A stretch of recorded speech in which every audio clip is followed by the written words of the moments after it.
Stephanie Potts says, some days it feels like they're trying to trick God into end times. Why don't they know you can't fool God? I could be wrong. You know, Stephanie, this is going to be the last thing we say today. Okay? I'm going to open that book. I'm going to open Revelation. Because in Revelation, as many of you know, it is the story of end times, right? It's sort of the story of the beginning of the end. And in it, you hear about the beast, and you hear about the second beast, and you hear about the whore of Babylon, and you hear about the plagues, and you hear about the riders, and you hear about all this stuff, and Jesus coming from a cloud, swinging a great sword, and how armies will clash, and not for nothing, but I don't have it here. I was just pointing to my books in the side. A lot of Revelation is being seen through the lens of the Left Behind series, especially in the last, say, 20 years, 25 years. A lot of eschatology, study of end times, thoughts of end times is seen through the lens of the Left Behind series and books like it, stories like it, where God is going to bring about the end, and people will be raptured up, and then people are going to have to fight. And often, I'm not sure, again, it's one of those things, it often comes down to the people will do God's work. Well, Revelation is actually really clear that God will do God's work. But it does, coming back to Stephanie's point, it does seem as though some Christians are trying to force God's hand.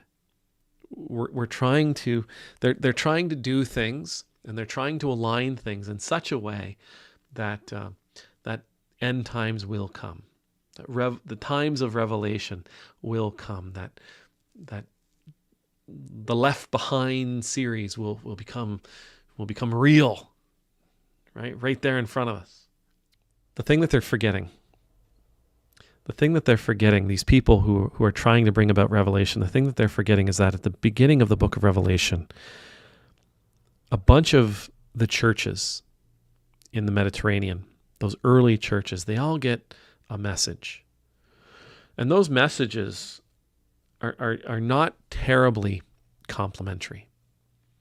Those messages are really offered to these churches so that they can get their house in order.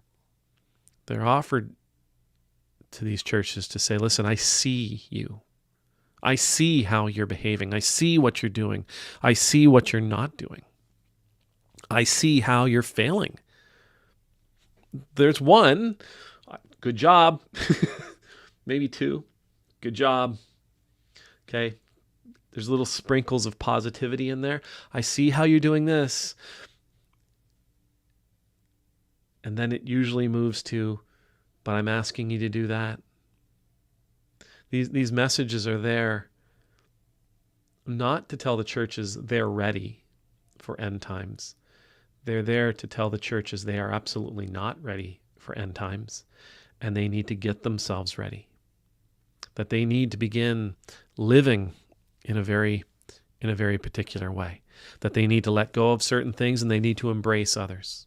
That they need to stop doing things and need to adopt the idea of doing others, the practice of doing others.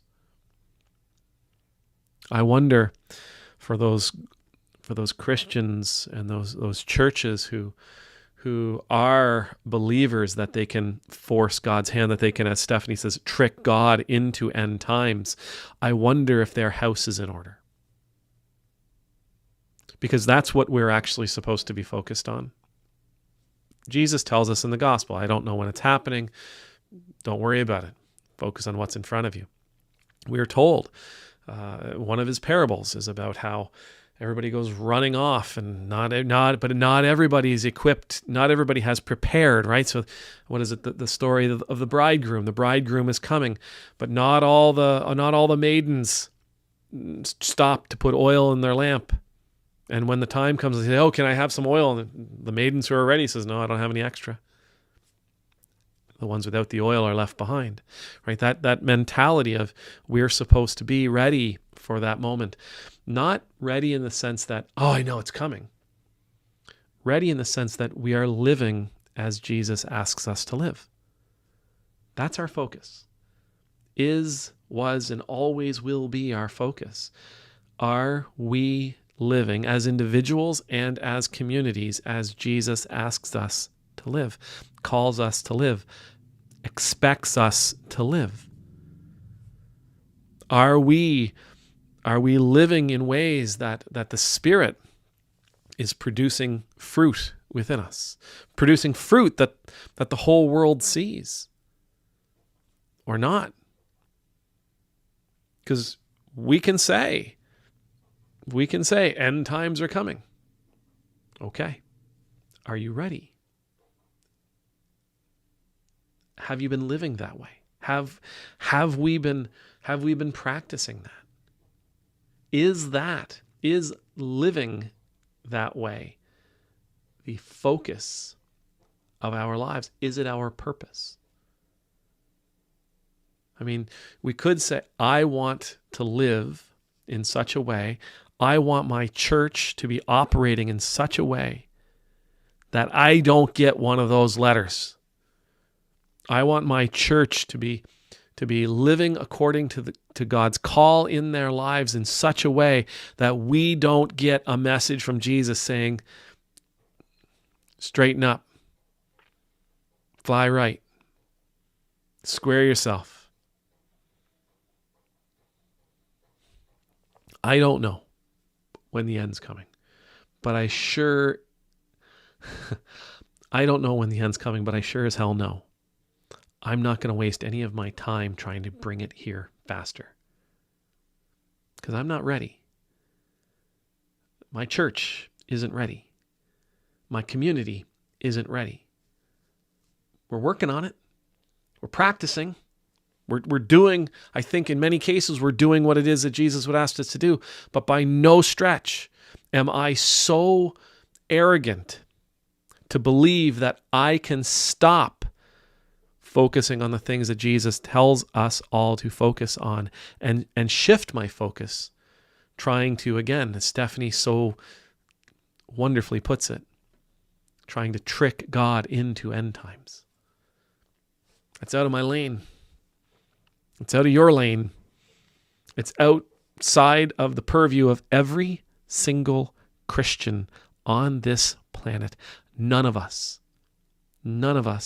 have the extra time that we can spend worrying about that, let alone trying to bring it about. Amen.